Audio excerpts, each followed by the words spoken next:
Tus palabras, Señor, son espíritu y vida. Tus palabras, Señor, son espíritu y vida. La ley del Señor es perfecta, reconforta el alma. El testimonio del Señor es verdadero, da sabiduría al simple. Tus palabras, Señor, son espíritu y vida. Los preceptos del Señor son rectos, alegran el corazón. Los mandamientos del Señor son claros, iluminan los ojos. Tus palabras, Señor, son espíritu y vida. La palabra del Señor es pura, permanece para siempre. Los juicios del Señor son la verdad, enteramente justos. Tus palabras, Señor, son espíritu y vida. Ojalá sean de tu agrado las palabras de mi boca y lleguen hasta ti mis pensamientos, Señor, mi roca y mi redentor. Tus palabras, Señor, son espíritu y vida. Tus palabras, Señor, son espíritu y vida.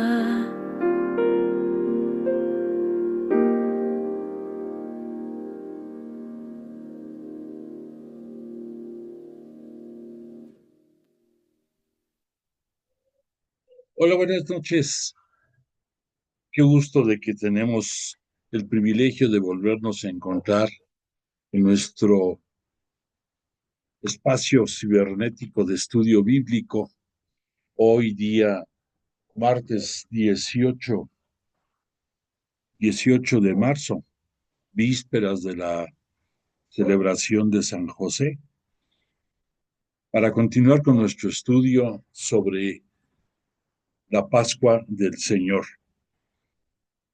Vamos a ponernos en sintonía dándole alabanza y gloria a Dios a través de Jesús de Nazaret, y te invito a que de corazón digamos en el nombre del Padre, del Hijo y del Espíritu Santo. Amén. Padre nuestro que estás en el cielo, santificado sea tu nombre. Venga a nosotros tu reino. Hágase tu voluntad en la tierra como en el cielo. Danos hoy nuestro pan de cada día. Perdona nuestras ofensas como también nosotros perdonamos a los que nos ofenden. No nos dejes caer en tentación y líbranos del mal. Gloria al Padre, al Hijo y al Espíritu Santo, como era en el principio, ahora y siempre, por los siglos de los siglos. Amén.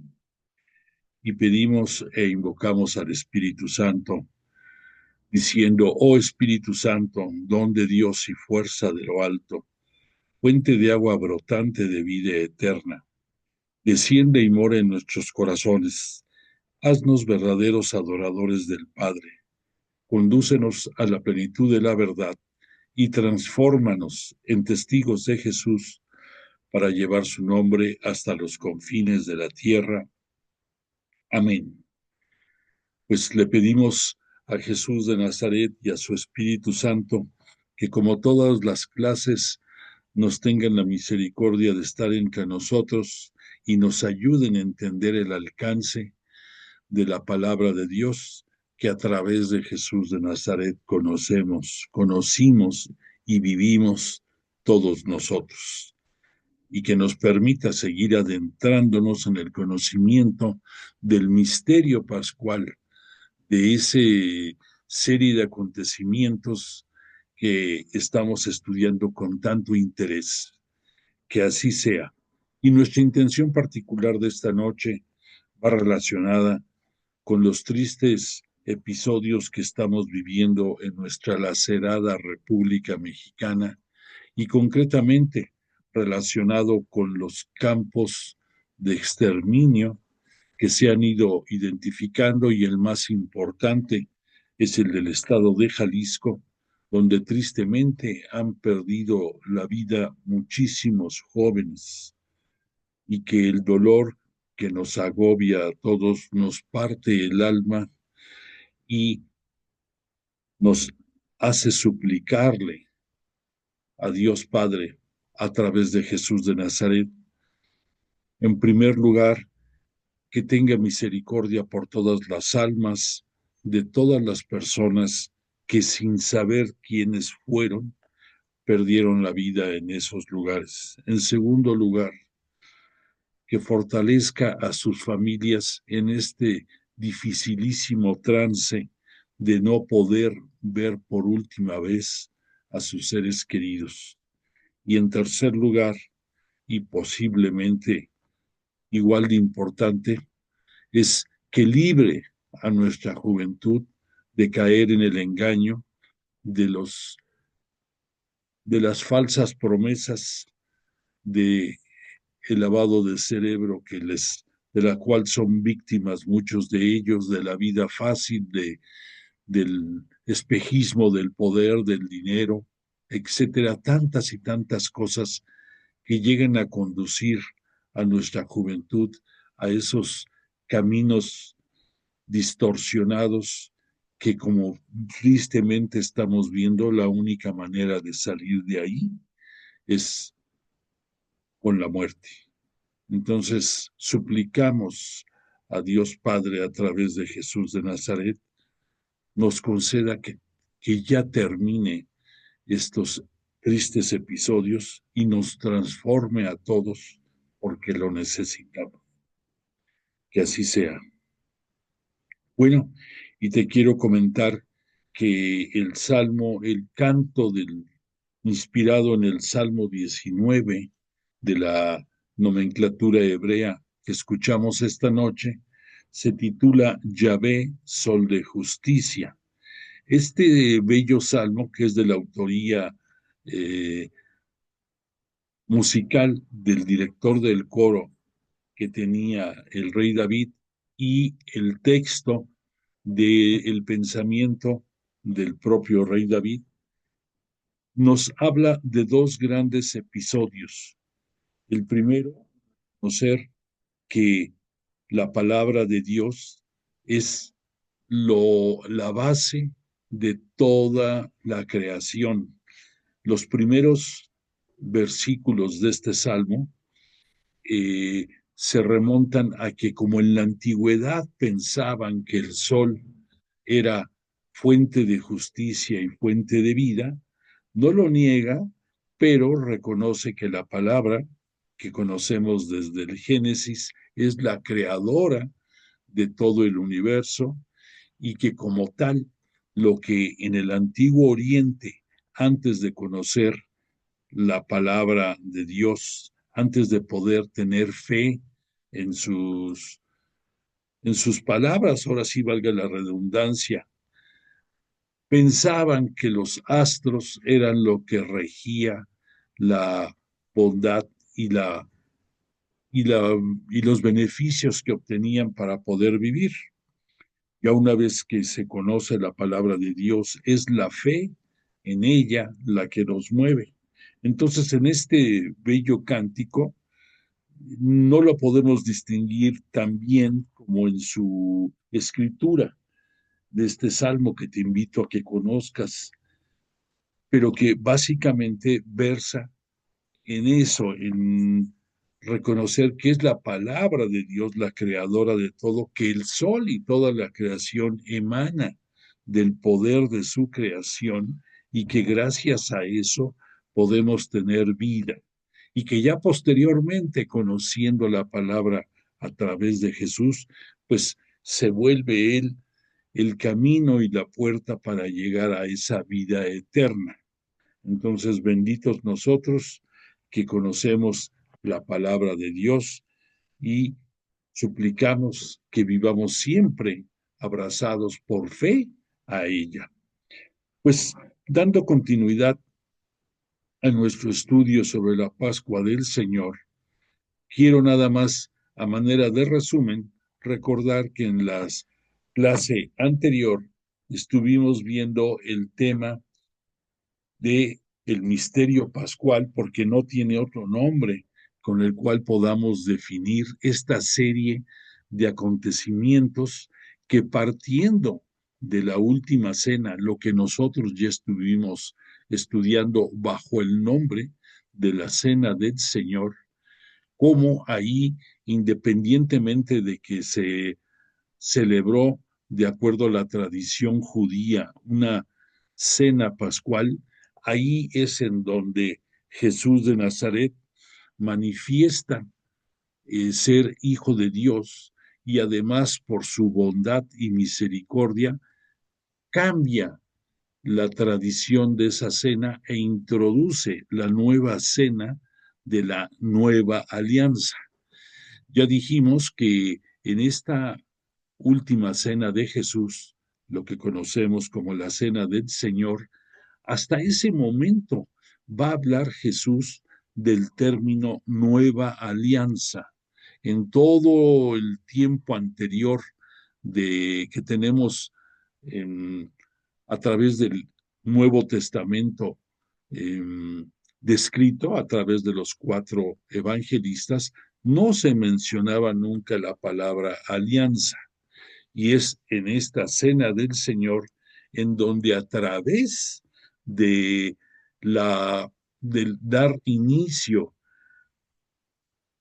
de podernos hacer partícipes de su salvación mediante su cuerpo y su sangre, que en esa noche fueron transformados el pan y el vino, desde ese momento cambió la historia radicalmente.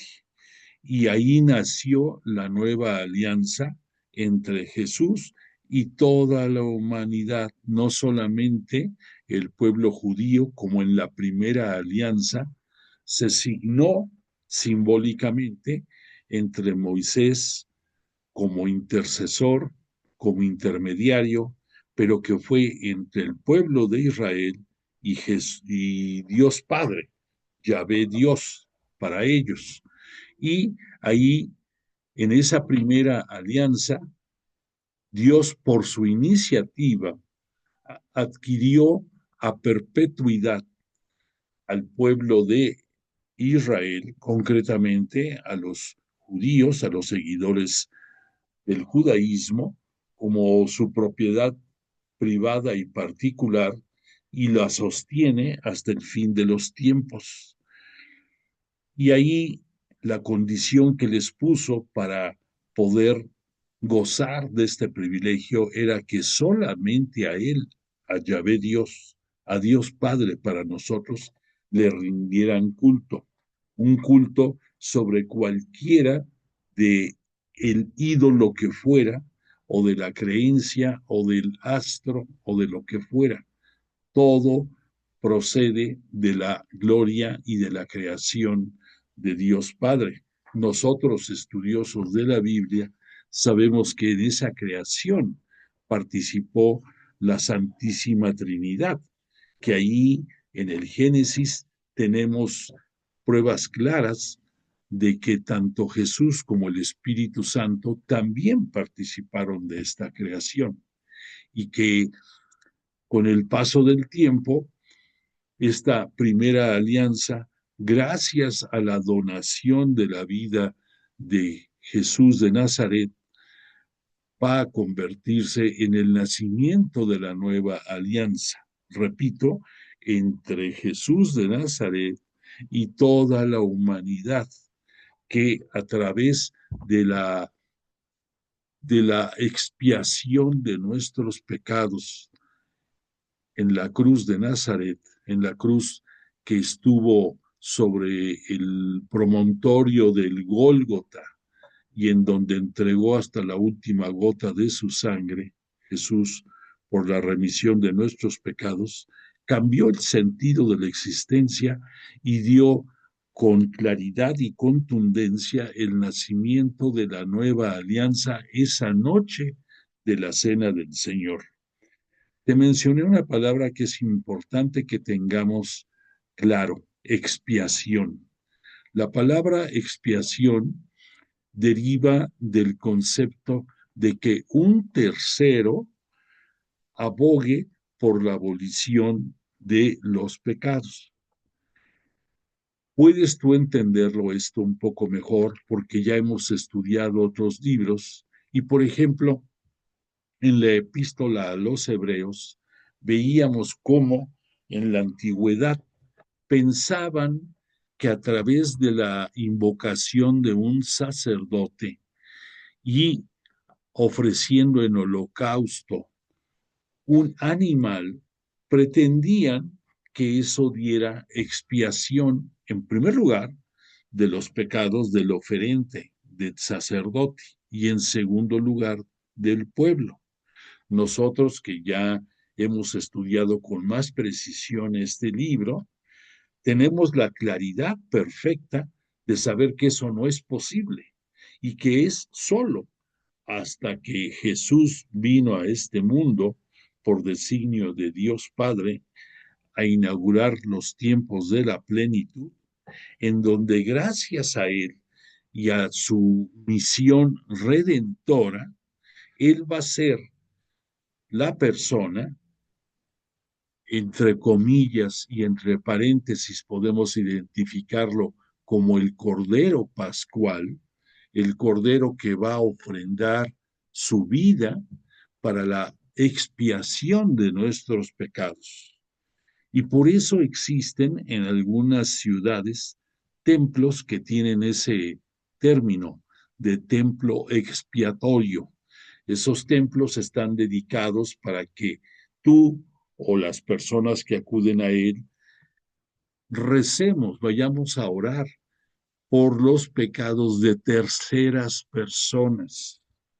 Y este gran don lo tenemos ahora en este año jubilar, en este 2025, esta oportunidad suprema al acudir a transitar por las puertas santas en los templos autorizados. Hasta ahorita, aquí en la Ciudad de México, te recuerdo que es la Catedral Metropolitana, que es la Basílica de Guadalupe, y el templo de la Esperanza de María en la Resurrección del Señor frente a Perisur.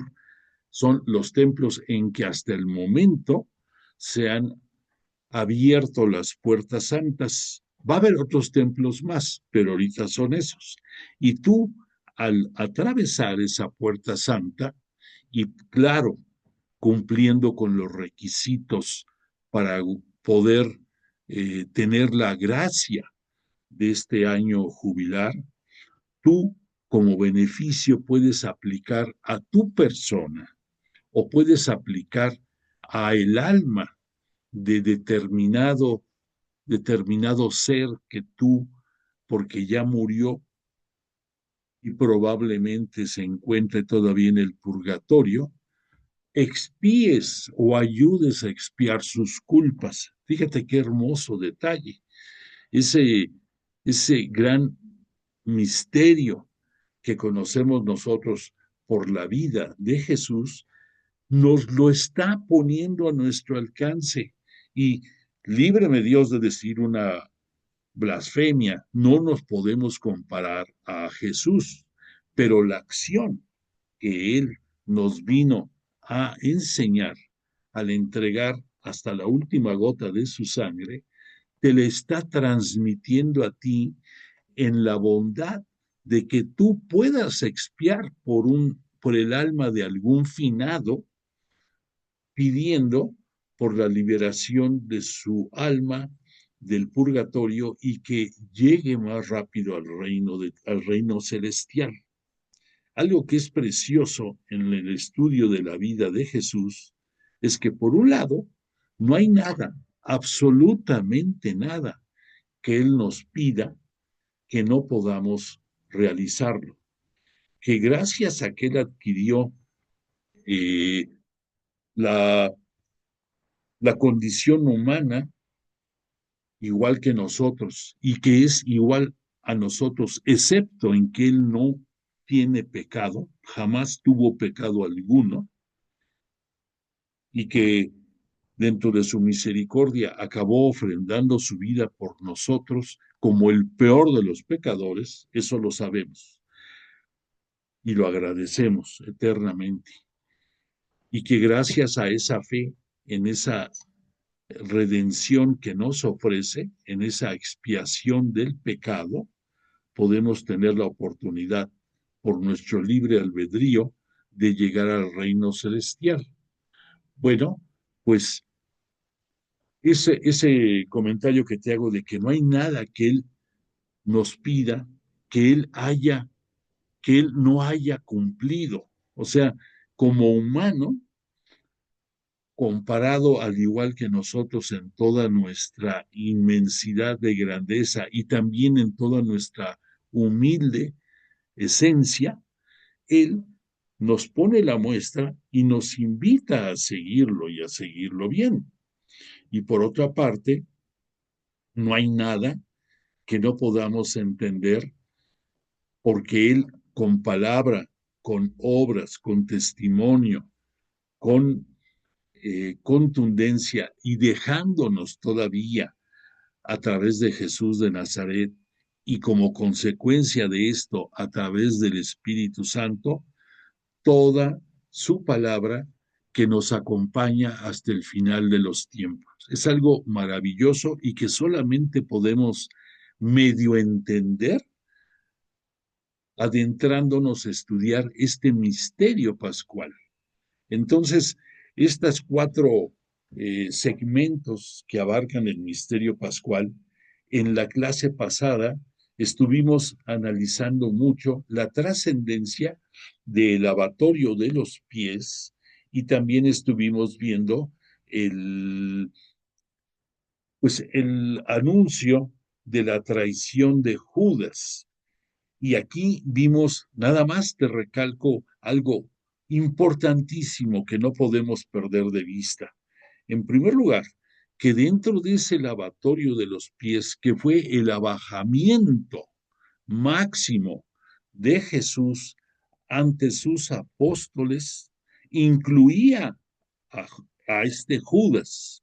Judas, al igual que los 11 restantes apóstoles, tuvo el privilegio de que sus pies fueron lavados por el Maestro, por el Rabuní, por nuestro Cristo y Señor una vez glorificado, y él, en su abajamiento máximo, les enseñó a todos, incluyendo a Judas, lo que era el dar servicio por los demás, comenzando por los propios hermanos. En ese momento, comenzando entre los propios apóstoles y después la enseñanza ya asimilada de que esto debemos de hacer como seguidores de Jesús, como cristianos, nosotros hacia nuestro prójimo, hacia nuestros hermanos. Eso es el punto número uno. El punto número dos es que dentro de la misericordia divina, Jesús, en el momento en que fue cuestionado por sus apóstoles acerca de quién era el que lo iba a traicionar, en ningún momento citó el nombre de Judas, pero su acción a través de los testimonios de los diferentes evangelistas, exceptuando a Juan, exceptuándolo, nos dice que Jesús únicamente, hay dos tradiciones, uno que dice que aquel que moje el pan en el plato en el que él está haciéndolo, y que en ese momento lo mojan varios de los apóstoles, probablemente en ese jaroset, en esa mermelada derivada de frutos, que era parte de los alimentos de esa cena pascual según el rito judío. Entonces queda en el aire quién fue. Otra tradición dentro de los evangelistas nos dice que citó Jesús aquel al que yo le ofrezca el pan, es él, pero no pronuncia su nombre. Y le ofrece este pedazo, este trozo de pan a Judas, y se lo ofrece como la última oportunidad de mostrarle su misericordia y de invitarle a que reflexione en la acción que piensa cometer. Pero Jesús, conocedor de todos nuestros pensamientos y de toda nuestra humanidad, acto seguido y sabedor de que Satanás ha hecho presa a Judas de sus acciones, únicamente le dice después, lo que has de hacer, hazlo pronto. Y este comentario de Jesús hacia él, vimos que el resto de los apóstoles no pudieron entender de qué se trataba, porque este Judas que controlaba la bolsa, que controlaba el dinero, pues tenía muchas encomiendas de parte de Jesús en todo momento. Y la mayoría de los apóstoles pensaron que se refería a que le estaba pidiendo una encomienda económica por desarrollar. No se imaginaron ninguno de ellos cuál era el sentido profundo de esta salida de Judas, tanto de la cena como del grupo de los escogidos de Jesús. Y por lo tanto vamos a entender en toda su dimensión cuando Jesús en algunos momentos de su ministerio va a decir que los suyos son los apóstoles que su Padre Dios le puso y que Él los va a llevar al lugar destinado para Él en toda su gloria, a Jesús y al resto de sus apóstoles, exceptuando al hijo del pecado, refiriéndose a Judas. Definitivamente que dentro de la misericordia divina, Jesús, sabedor de que Judas, apoderado su ser y su alma por Satanás, al igual que muchos de los que participaron en el tremendo y horrible episodio de su pasión, le dolía al maestro y profundamente, y por todos ellos, incluyendo a sus propios victimarios, incluyendo a sus delatores, incluyendo a los que van a buscar por todas formas llevarlo hasta el Calvario, va a pedir por todos ellos. Eso lo vamos a ver en su momento dentro de los discursos de despedida y la oración al Padre. Pero aquí vamos a continuar con este estudio de la última cena, remitiéndonos esta noche al estudio de la institución de la Eucaristía, eso que es el sacramento medular de nuestra religión. ¿Por qué? Porque los 7 sacramentos son importantísimos, no hay ninguno que podamos decir, este está sobre otro.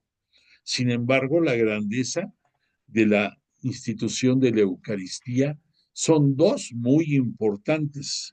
Uno, que a través de la transustanciación estamos recibiendo el cuerpo, la carne y la sangre de Jesús en las especies transformadas por la presencia del Espíritu Santo en el momento en que el oferente, en este caso el sacerdote,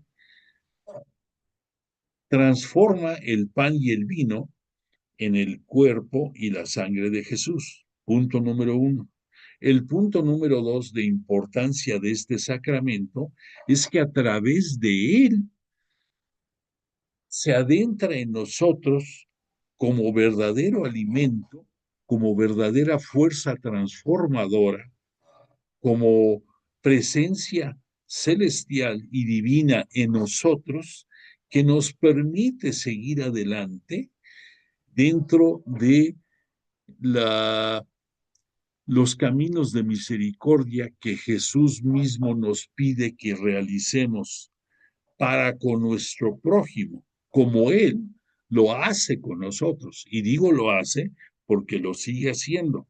Sabemos nosotros que ahora Él está en el cielo, que la entrega de su vida, físicamente hablando, se tuvo que realizar una sola vez y que después, por la gloria merecida, Dios Padre, nuestro el papá, Abba de Jesús, glorificó a Jesús y lo tiene en el cielo, y desde ahí Jesús se llena de gloria en cada vez que se celebra una Eucaristía o una misa, para que entendamos con mayor sencillez, y dentro de esa misa llega el momento de el recordar el insigne momento, el sublime momento que en esta cena del Señor tuvo efecto cuando Él instituyó este sacramento.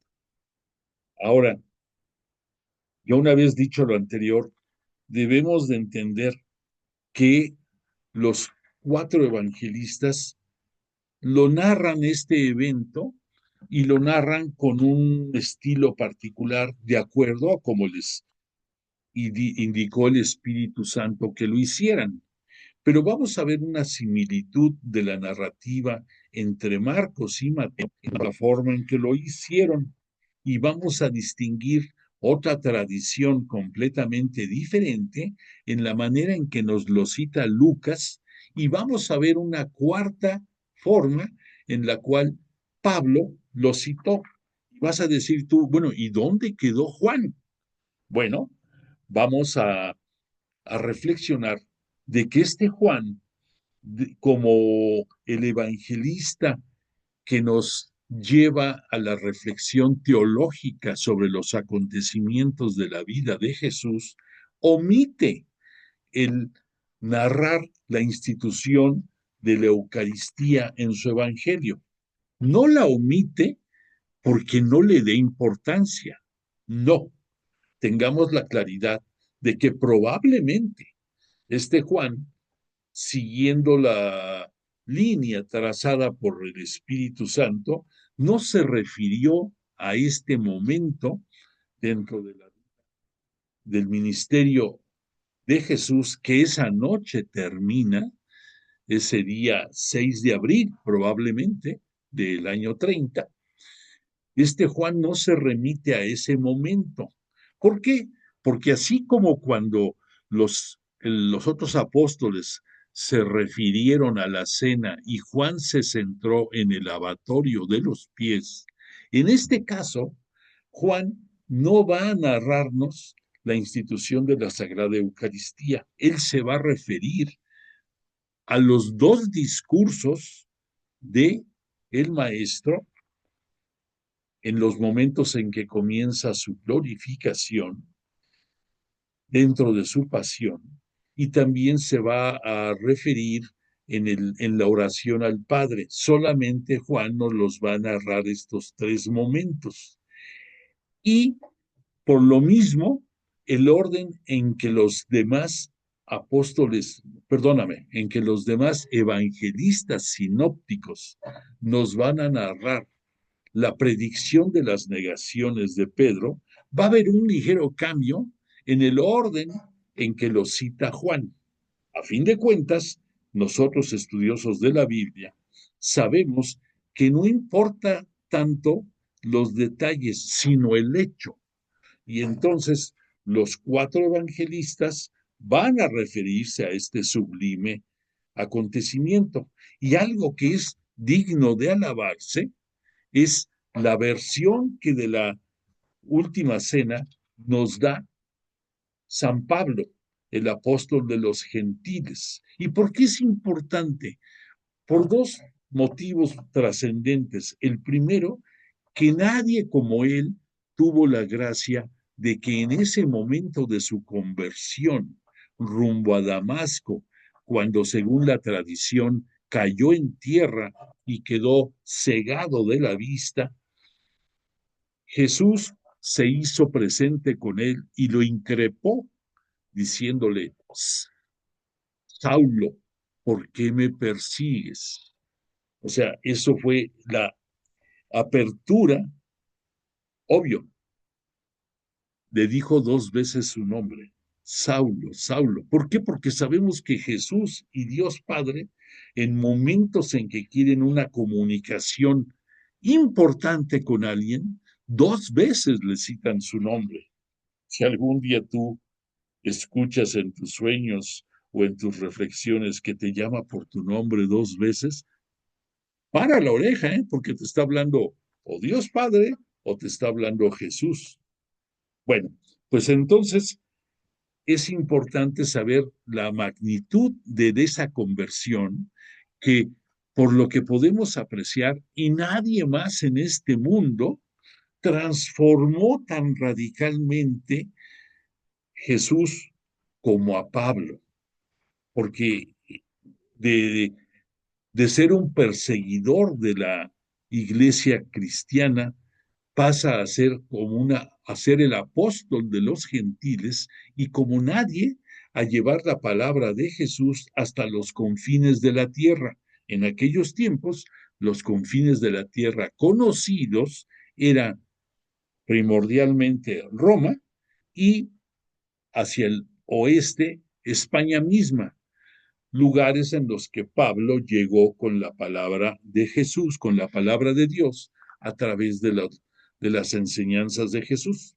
Bueno, pero sabemos que de los evangelios, el primer evangelio que surgió, que se dio a conocer, fue el evangelio de Marcos, que fue por el año 64 y que nacía de la imperiosa necesidad de ser un vínculo de fe que afianzara las creencias de los cristianos en Roma, asediados por Nerón y perseguidos, y que muy probablemente por negarse a darle culto al emperador como si fuera un dios en la tierra, preferían entregar su vida en aras de la fe, y que el Evangelio de Marcos era su finalidad en una manera sintética, en una manera de 16 capítulos, llevar lo más trascendente del Evangelio, sublimando los momentos importantes en la vida del maestro en este mundo.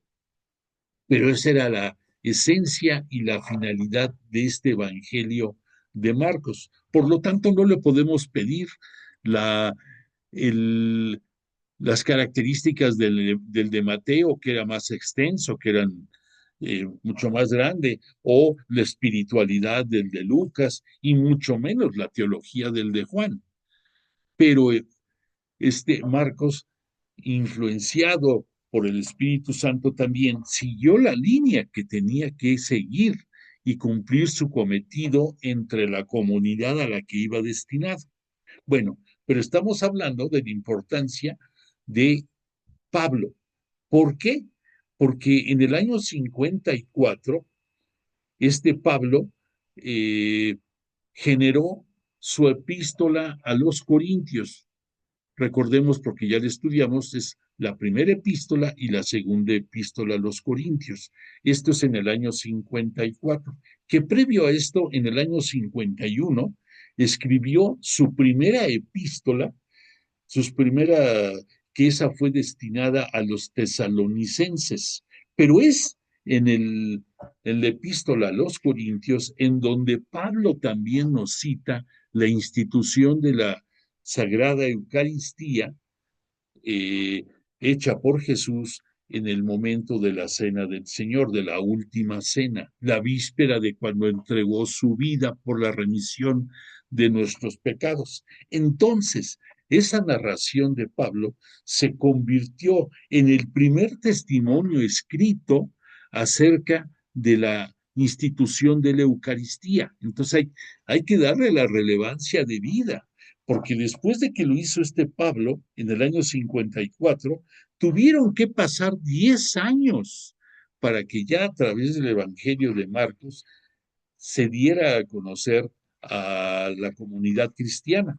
Y ya posteriormente, por el año 80, lo va a publicar este Mateo, por el año más o menos 85, más bien al 90, casi casi Lucas, y ya casi casi rayando con el nuevo siglo, Juan lo va a hacer también en su edición, en su evangelio.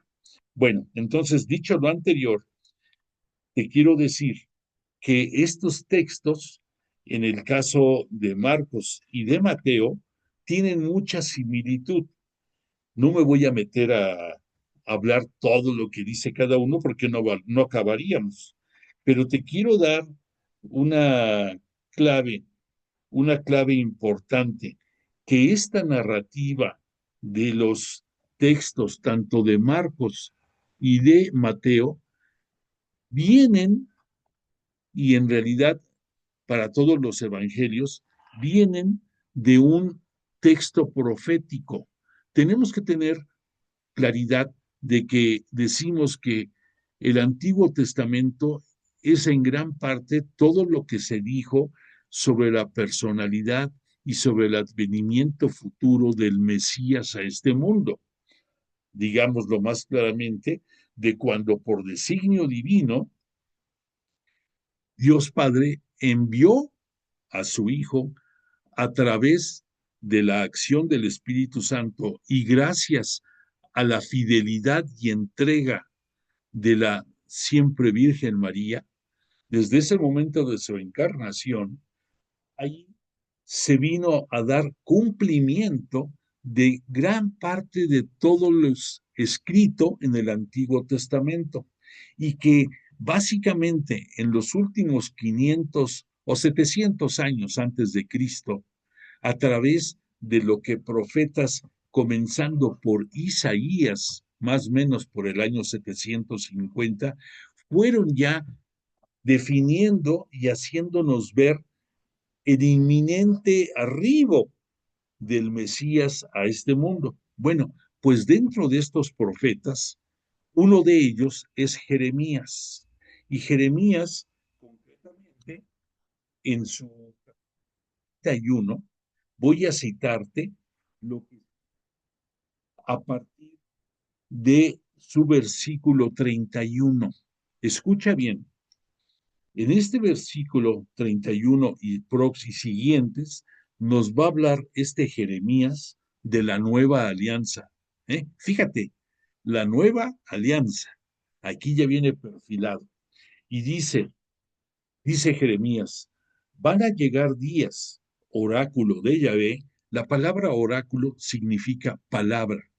Entonces, entendamos, van a llegar días, palabra de Yahvé, en que yo pactaré con la casa de Israel y con la casa de Judá una nueva alianza.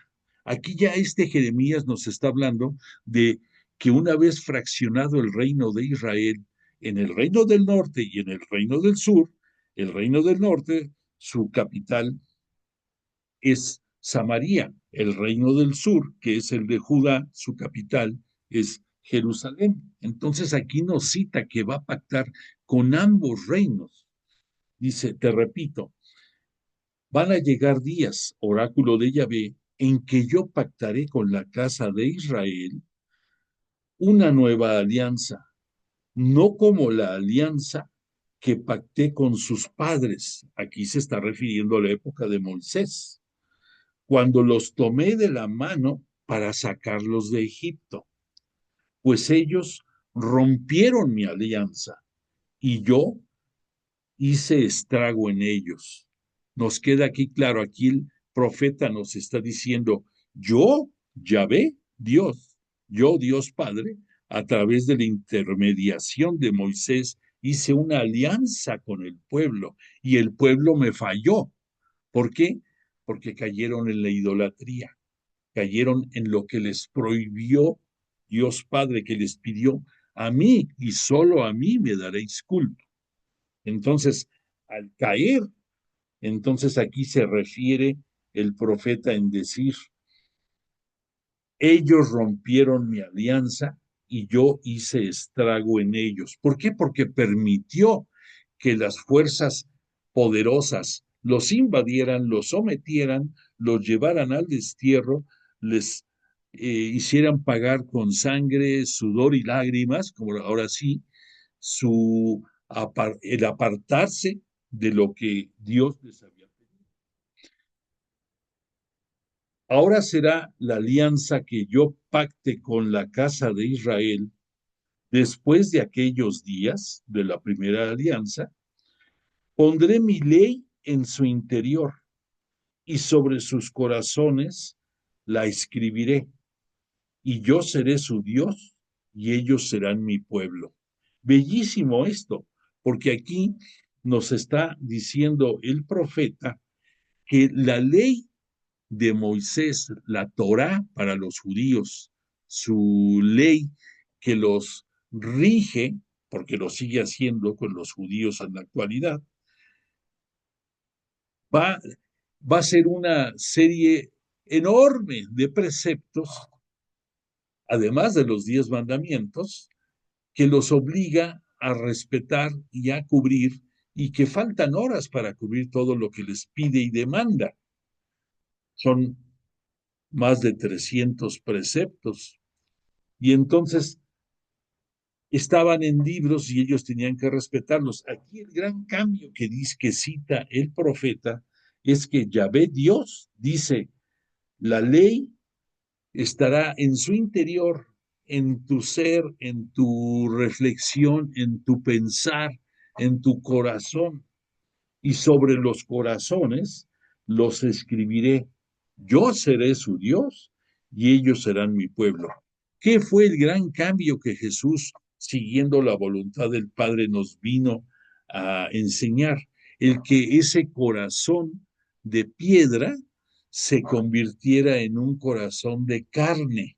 Y por eso entiende bien, con esto que acabo de decir, por qué en la institución de la Eucaristía, Jesús va a transformar el pan en su carne. Algunos de los evangelistas nos citan su cuerpo, pero lo correcto, y siguiendo la premonición de este profeta, de Jeremías, nos habla de la carne. Y la carne, ahora entendemos mejor, apreciamos el por qué en la Eucaristía transforma el pan en su carne. Y la carne es alimento para nosotros. Y la carne nos sostiene y nos da vigor y nos alienta y nos concede oportunidades de que nuestro corazón, ya no de piedra, sino también de carne, nos ayude a cumplir la voluntad y el 11º mandamiento que Jesús nos va a dar. Ya lo veremos ahorita. Entonces aquí refuerza Dios Padre que Él será tu Dios y ellos serán mi pueblo, a través de la persona de Jesús. O sea, Jesús es la imagen del Padre para nosotros aquí en la tierra. Y Él es igual en toda la divinidad y la poder de Dios Padre. Entonces, por eso aquí, lo que en un principio en esta descripción vimos como palabra de Yahvé, aquí el profeta ya lo transforma y nos habla sobre Dios, ya no Yahvé. ¿Por qué? Porque ya va a ser una acción que se va a concretar en la nueva, dentro del Nuevo Testamento, dentro de la buena nueva de Jesús. Yo seré su Dios y ellos serán mi pueblo. Ya no tendrán que adoctrinarse entre sí unos con otros, diciendo, conoced a Yahvé, pues todos ellos me conocerán, del más chico al más grande. Oráculo de Yahvé, palabra de Yahvé. Cuando perdone su culpa y de su pecado, no vuelva a acordarme. Estas últimas palabras es Jesús lo que vino a hacer y lo que esa noche está instituyendo a través de la Eucaristía. Cuando perdone su culpa y de su pecado, no vuelva a acordarme. ¿En dónde nos perdonó Jesús? En la expiación del pecado en la cruz. Y desde ese momento no se acuerda de nuestro pecado. Y de aquí viene la derivación también, en su momento, el por qué a través del sacramento de la reconciliación y actuando el sacerdote como en cuerpo de Cristo, Él nos va a perdonar los pecados ya en la actualidad y de nuestros pecados después de que nos absuelve, jamás volverá a acordarse. Y lo mismo pasa con el ministro, que tú le puedes confesar lo que quieras con la certeza de que tu pecado, una vez que lo escuche y te lo perdone por misericordia divina, el sacerdote lo olvidará. Bueno, pues entonces, en esta narrativa de la profecía de Jeremías, entendemos con mayor claridad qué es lo que va a suceder en este momento durante la cena del Señor. Entonces, te repito, ya no quiero entrar en los detalles en qué difiere la narrativa de Marcos a la de Mateo, pero sí me quiero centrar en la que Pablo nos presenta, porque eso es menos conocida para algunos. Dice San Pablo en su primera carta a los Corintios, en su primera epístola a los Corintios, nos entrega una tradición de origen helenístico. ¿Por qué cita aquí de origen helenístico?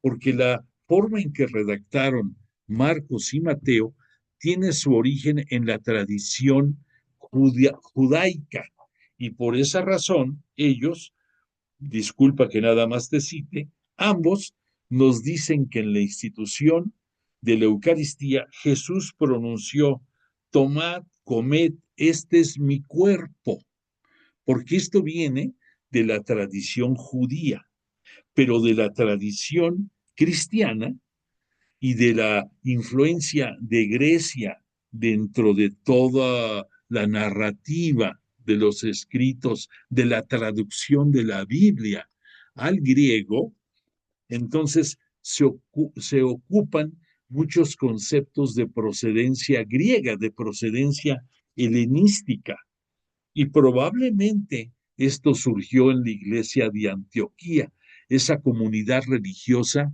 que de la cual surgió el nombre de cristianos a los que seguimos a Jesús. Y tal vez pudo haber sido con algunos retoques adicionales de Pablo de esta forma. Lo cita Pablo de esta manera. En su capítulo 11 de su epístola a los Corintios, de la primera epístola a los Corintios, en el versículo 23, dice Pablo: porque yo recibí del Señor lo que os he transmitido, que el Señor Jesús, la noche en que fue entregado, tomó pan y después de dar gracias, lo partió y dijo: este es mi cuerpo que se da por vosotros. Haced esto en recuerdo mío. Asimismo también la copa después de cenar, diciendo: esta copa es la nueva alianza en mi sangre. Cuantas veces lo bebiereis, hacedlo en recuerdo mío. Pues cada vez que coméis este pan y bebéis esta copa, anunciáis la muerte del Señor hasta que venga. Bueno, aquí tuviste que no te cité la palabra carne, porque esto que te acabo de leer ya es traducido a las ediciones en castellano que pasaron por el filtro de la versión latina y después ya a la versión castellana o española. Pero en el texto original griego, en lugar de cuerpo, nos va a citar carne. Bueno, pues esto es importante y pensemos otra cosa más. Pablo tuvo mucha influencia en el evangelista Lucas porque en muchos momentos de su ministerio evangelizador, Lucas estuvo muy cercano de este Pablo. Por lo tanto, debió de haber asimilado y debió de haber transformado mucho del pensamiento de Pablo dentro de su versión del Evangelio. E independientemente de la influencia del Espíritu Santo, en Lucas es el evangelista que reconocemos nosotros estudiosos de la Biblia, que Lucas es el evangelista del Espíritu Santo, porque nos hace resaltar y sublima toda la acción del Espíritu Santo sobre todos nosotros. Además de que refuerza la dignidad de la mujer dentro del Evangelio y la tradición y la tarea en este mundo de Jesús, y la dignifica tanto que sabemos, baste recordar en la versión del Evangelio de este Lucas, a quién se le anuncia este Jesús en su resurrección: a una mujer, a María Magdalena. ¿A quién convierte en primer apóstol? A María Magdalena, al decirle: ve y dile a mis hermanos que voy delante de ellos a Galilea. Y esto, aquí entre nos, a ver si nos da tiempo, esto también es la culminación de otra profecía que en su momento también cita que Jesús iba a ir ya resucitado a Galilea. dentro de los tiempos anteriores del Antiguo Testamento. Bueno, entonces Lucas, la, el texto que nos presenta acerca de la institución de la Sagrada Eucaristía, nos dice en su capítulo 22 del Evangelio de Lucas, en su versículo 35, cita Lucas, y les dijo a los apóstoles: con ansia he deseado comer esta Pascua con vosotros antes de padecer, porque os digo que ya no la comeré más hasta que haya su cumplimiento en el reino de Dios. Y recibiendo una copa, dadas las gracias, dijo: tomad esto y repartidlo entre vosotros, porque os digo que a partir de este momento no beberé del producto de la vid hasta que llegue el reino de Dios. Luego tomó pan y dadas las gracias, lo partió y se los dio diciendo: este es mi cuerpo que es entregado por vosotros.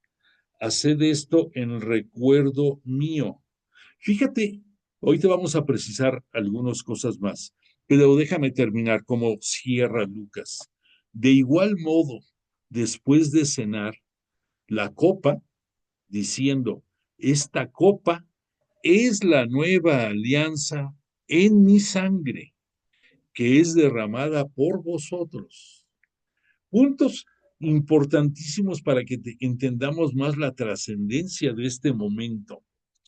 Me quiero detener un poco aquí en la narrativa de Lucas. En primer lugar, nos hace ver la misericordia sublime del Maestro al comenzar la cena, porque estas palabras que voy a volver a pronunciar fueron las primeras que dijo Jesús a sus apóstoles reunidos en esa cena pascual. Con ansia he deseado comer esta Pascua con vosotros antes de padecer. En segundo lugar, porque os digo que ya no la comeré más hasta que haya su cumplimiento en el reino de Dios. Aquí, para Lucas y para Juan, el evangelista, nos hacen ver que sobre todo para Juan, que el evangelio, el segmento de la glorificación de Cristo, al decir Cristo me refiero ya a Jesús resucitado y llegado al cielo, que esa glorificación comenzó en este momento de la última cena. Ahí arranca la glorificación de Jesús. ¿Y por qué? Porque dice: ya no la comeré más hasta que haya su cumplimiento en el reino de Dios. Y ese reino de Dios va a ser al que Jesús llegue después de entregar su vida, después de entregar su sangre y su carne por nosotros. Y por lo tanto, para Juan el evangelista, la glorificación de Jesús va a diferir en cuanto a la narrativa de los evangelistas que dicen que la glorificación se produjo hasta después de la resurrección. Juan va a decirnos, por un lado, la glorificación comienza en la última cena. Y por otra parte, para Juan, la glorificación, la ascensión de Jesús a los cielos para ser ya glorificado, se dio en el instante inmediato siguiente a que murió en la cruz. Para nosotros estudiosos de la Biblia, no importa qué tradición sigas tú, si quieres seguir la de Marcos, la de Mateo, la de Lucas o la de Pablo o la de Juan. Lo importante, repito, es el hecho. Jesús va a ser glorificado. Y ya lo que vemos aquí es una diferencial entre los instantes que marca cada evangelista. Sigo con Lucas. Dice, y recibiendo una copa, el maestro, dadas las gracias, o sea, dando gracias al Padre, dijo, tomad esto y repartirlo entre vosotros. O sea, esa copa va a circular entre todos. Porque os digo que a partir de este momento no beberé del producto de la vid hasta que llegue el reino de Dios. Pues sí, o sea, Él va a llegar, va a ser la primicia que llegue al reino celestial. Y ya estando en el reino celestial, desde ahí va a presenciar el memorial de este momento en cada una de las Eucaristías. Entonces es cierto lo que nos está diciendo aquí Jesús. Y nos sigue diciendo Lucas, tomó luego pan y dando las gracias, lo partió y se los dio diciendo, este es mi cuerpo. Recordemos que aquí cuerpo es porque es versión en castellano, pero que el original es, este es mi carne. Y podemos entender mejor esto si vemos que para un judío la sangre es sinónimo de vida. Por esa razón, no consumen sangre de ningún animal, porque es una blasfemia consumir vida. Pero por otra parte, ellos no aceptaban el término de carne, los judíos. Y la carne es el cuerpo de Cristo. Por eso Cristo nos lo dice en muchos momentos, mi carne y mi sangre. El conjunto de ambos para nosotros es vida y es vida que nos lleva a la vida eterna. Entonces, repito, dijo, tomó luego pan y dando las gracias, lo partió y se los dio diciendo, este es mi cuerpo que es entregado por vosotros. Haced esto en recuerdo mío. Y aquí vemos algo importantísimo. Repito, ¿qué dice Jesús?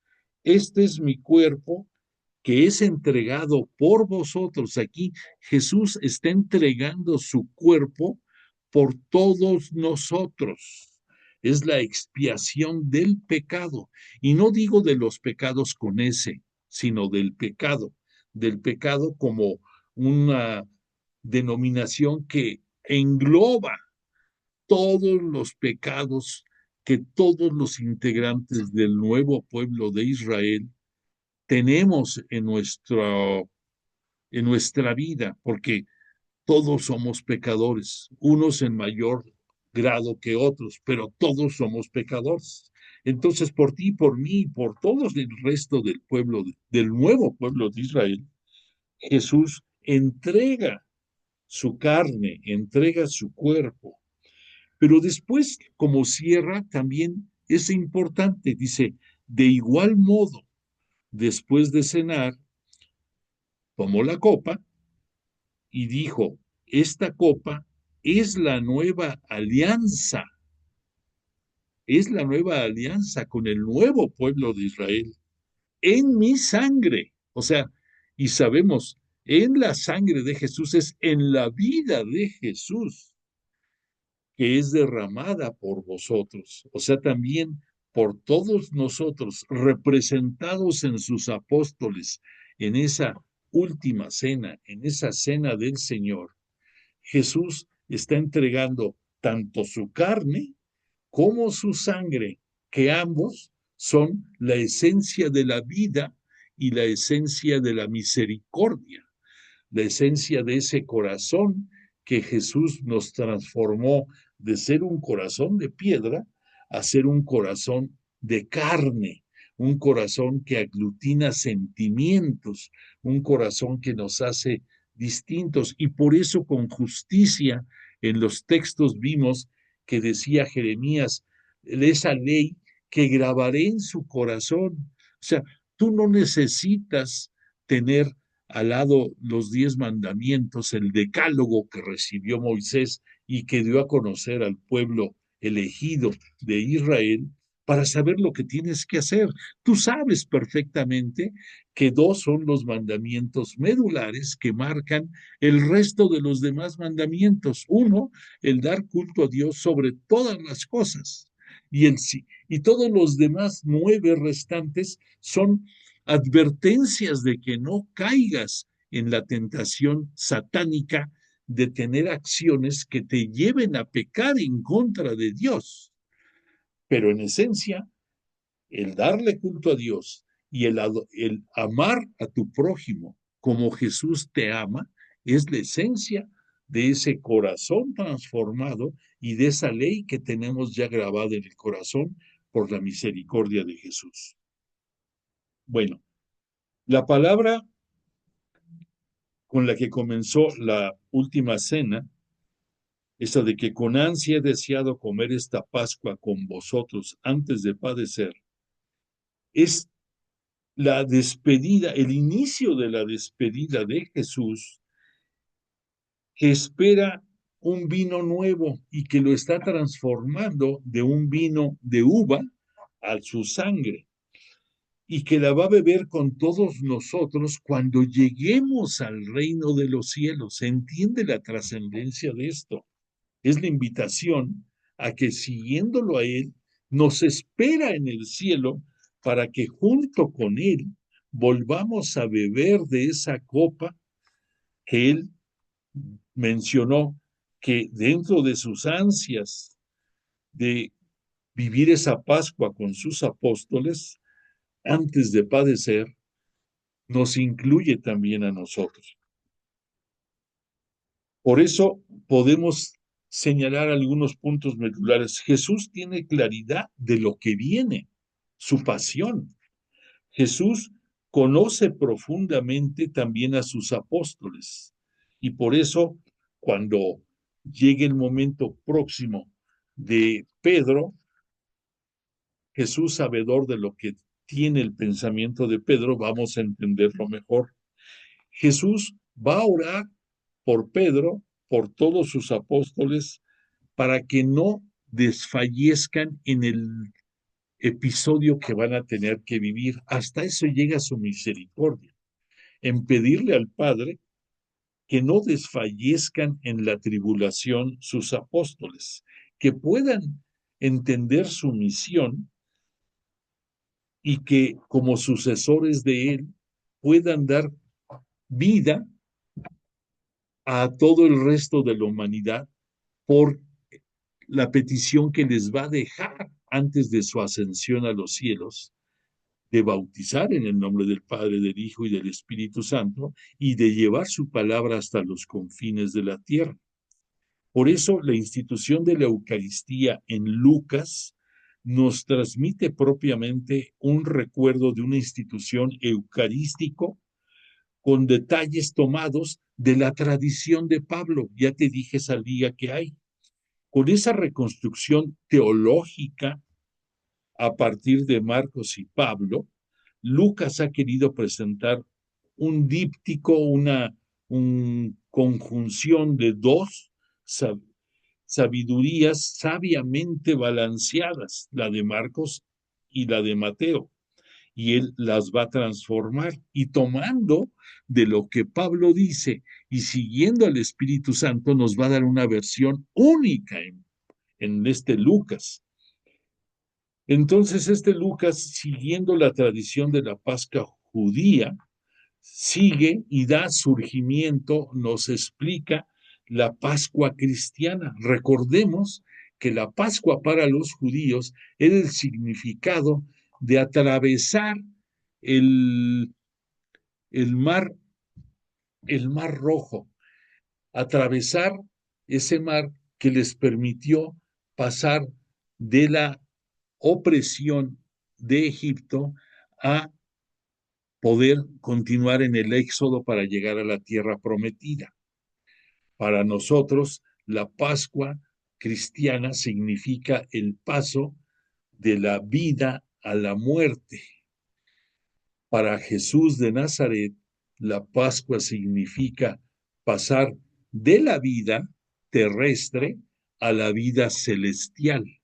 Y desde ese momento y gracias a su glorificación, nos abre la oportunidad de la vida celestial y transforma la Pascua terrenal de nosotros en una continuidad de la vida. Por lo tanto, sabemos que desde el momento mismo de nuestra concepción, no digamos de nuestro nacimiento, sino de nuestra concepción, no tendremos muerte nunca jamás, porque se va a convertir la muerte física que ubicamos muchos de nosotros, o casi todos, se va a convertir a un instante de transformación, de pasar de la vida terrenal a la vida celestial. Algo maravilloso, algo que gracias a su misericordia nos conquistó para todos nosotros Jesús. Bueno, pues entonces debemos de entender un poco mejor los gestos y palabras de Jesús en esta cena del Señor. Debemos de entender que hay varios conceptos. Las palabras del padre de familia judía que daba a todos los integrantes de su familia reunidos en la celebración de la Pascua judía, en el caso de Jesús, en la última cena, él hace las veces de padre de familia, de acuerdo a la tradición judía, y sus palabras revelan las intenciones que él tuvo al transformar este rito de una Pascua judía a una Pascua cristiana. Por lo tanto, su palabra se vuelve escatológica. La palabra escatología deriva también del griego y significa los últimos tiempos. Según Marcos y según Mateo, que lo sigue también, nos dicen que cuando Jesús dijo, yo os aseguro que no beberé del producto de la vid hasta el día en que lo haga de nuevo en el reino de Dios, viene de una tradición. Ya vimos que Lucas la crece y la convierte en una palabra escatológico. ¿Por qué? Porque nos incluye que en la apertura de esta cena pronunció Jesús, con ansia he deseado comer esta Pascua con vosotros antes de padecer, porque os digo que ya no la comeré más hasta que haya su cumplimiento en el reino de Dios. O sea, hasta que nos conquiste el reino celestial, ahí la va a volver a recrear desde el cielo, viendo la tradición de su memorial en cada Eucaristía celeste que se celebra en la tierra, en todo el mundo. Y una palabra semejante dijo a propósito del vino, tomad de esto y repartidlo entre vosotros, porque os digo que a partir de este momento no beberé del producto de la vid hasta que llegue el reino de Dios. Entonces, estas palabras se vuelve escatología, porque tiene un corte típicamente semítico. Te explico esto. La palabra semítico deriva de la lengua aramea, la lengua madre de lo que después fue el hebreo.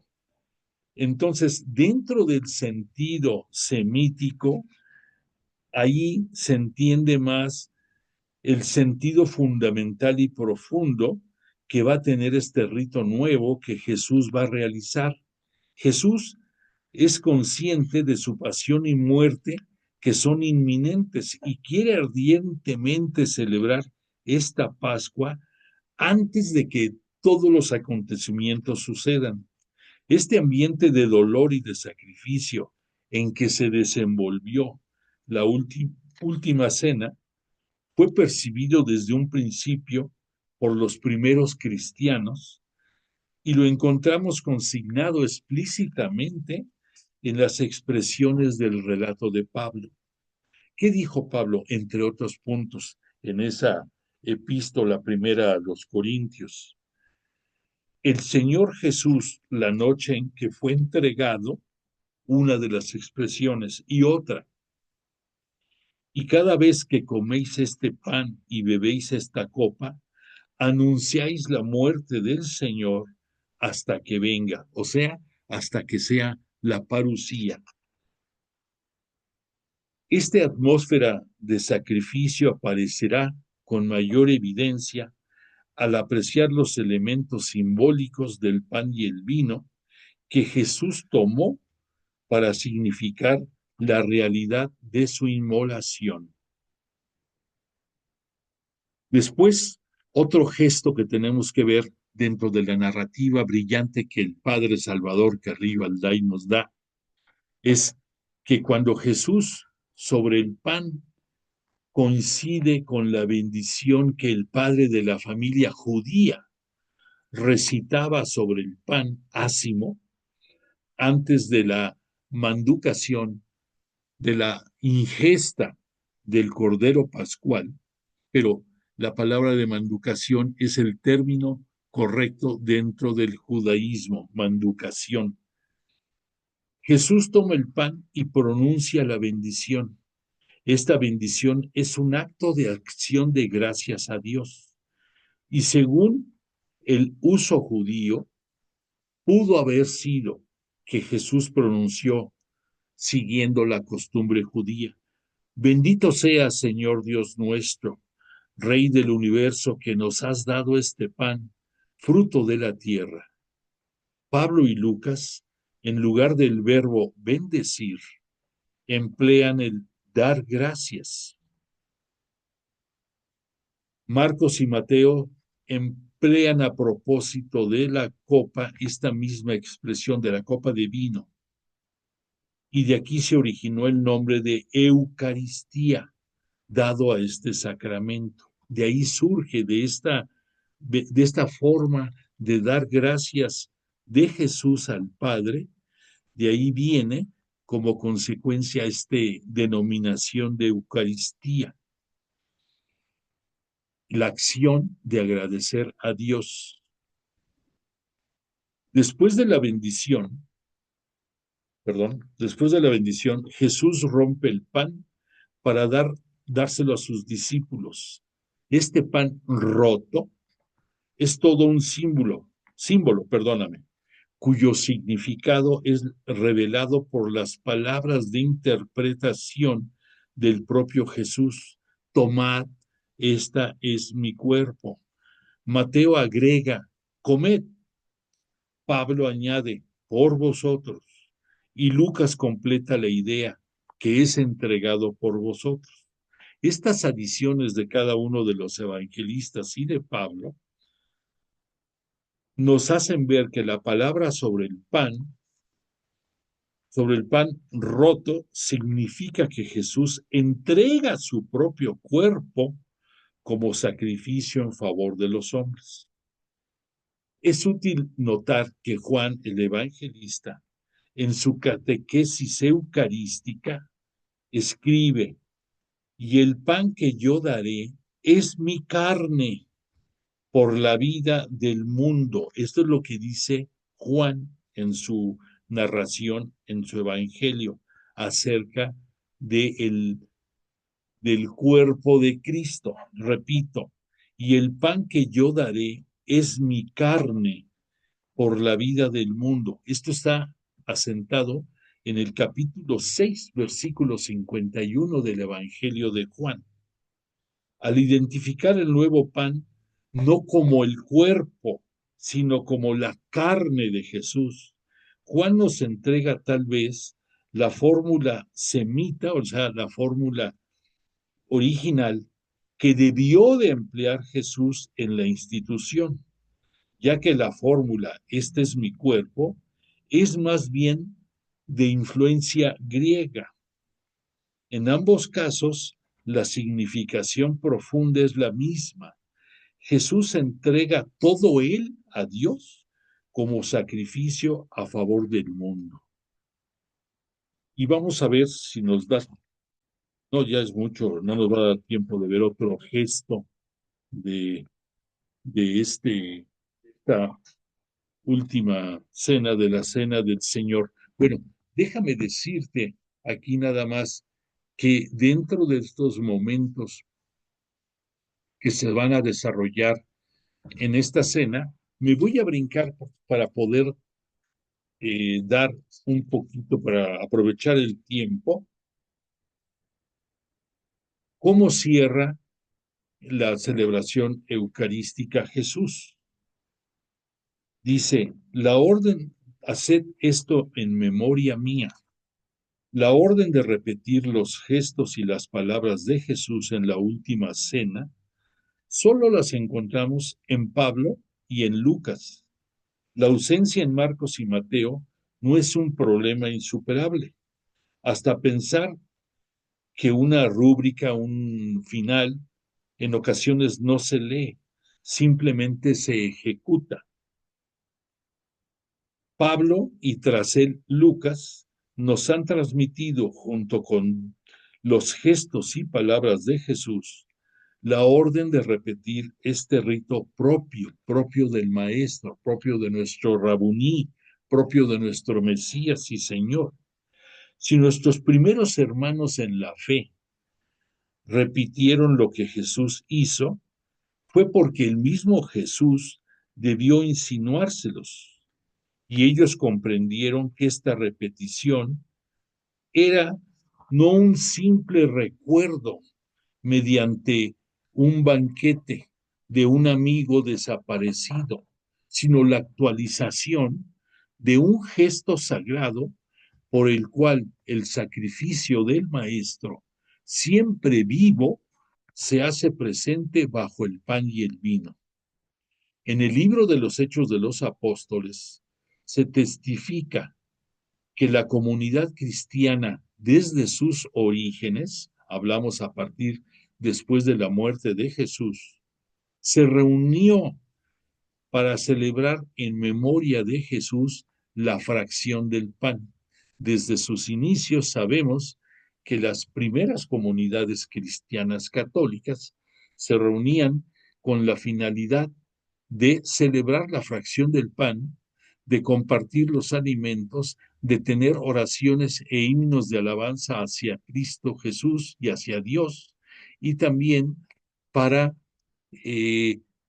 formar comunidad interesándose por el resto de los integrantes del grupo, de esta iglesia doméstica.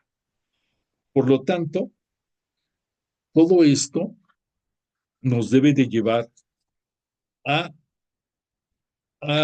centrarnos en la Eucaristía como la donación del cuerpo y sangre de Jesús a través de su carne. Ya lo hablamos mucho de esto y quiero nada más cerrar esta noche reforzando esa idea. Tenemos otros gestos adicionales por estudiar acerca de esta cena del Señor y desafortunadamente el tiempo vuela y no nos permite ver como quisiéramos más detalles.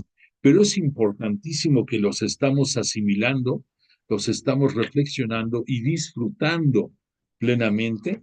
Y estoy seguro que con el interés que estamos estudiando esta, la cena del Señor, la Pascua del Señor, nos va a dar luces para vivir en una forma más intensa, plena y con gran sentido religioso esta cuaresma que estamos viviendo. Por lo tanto, le agradecemos a Jesús de Nazaret y a su Espíritu Santo el que nos hayan acompañado una vez más entre nosotros para darnos a conocer todos estos bellos detalles acerca de la cena del Señor y también que nos iluminen nuestro corazón, nuestra inteligencia, nuestro escucha, nuestro hablar, para ser testigos fieles de la palabra de Jesús en donde quiera que nos encontremos. Agradezco tu presencia y te pido que des constancia de ella a través del WhatsApp y deseo para ti y tu familia salud y éxitos en esta semana y pido porque tengamos oportunidad de volvernos a encontrar el siguiente martes para continuar con este bello estudio de la Pascua del Señor. Que tengas buena noche y te pongo la canción de cierre. Que descanses.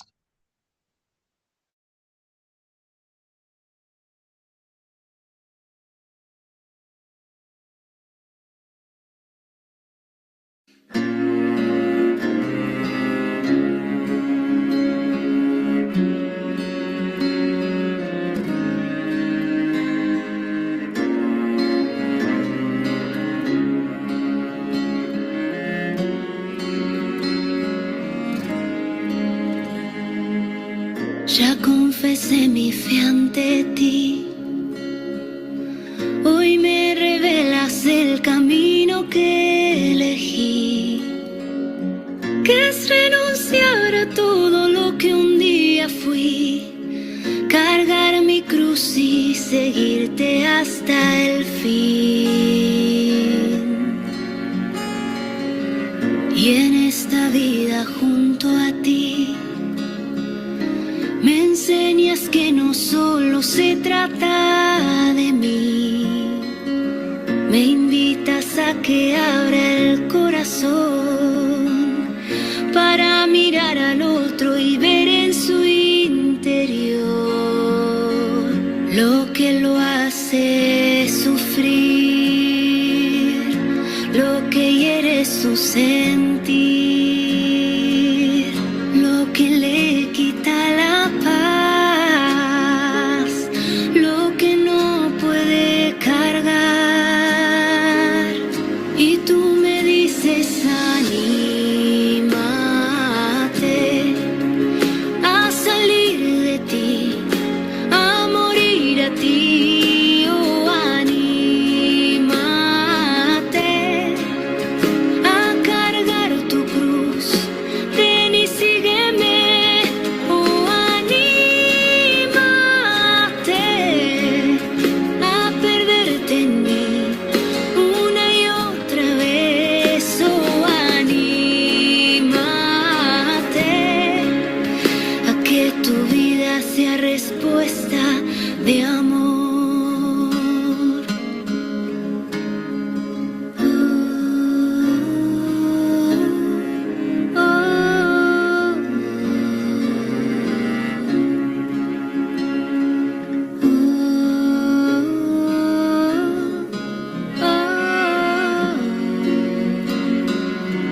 Y con tu gracia yo me animaré a salir de mí, a morir a mí, yo me animaré, cargaré mi cruz y te seguiré, yo me animaré a perderme en ti una y otra vez, yo me animaré a que mi vida sea respuesta de amor.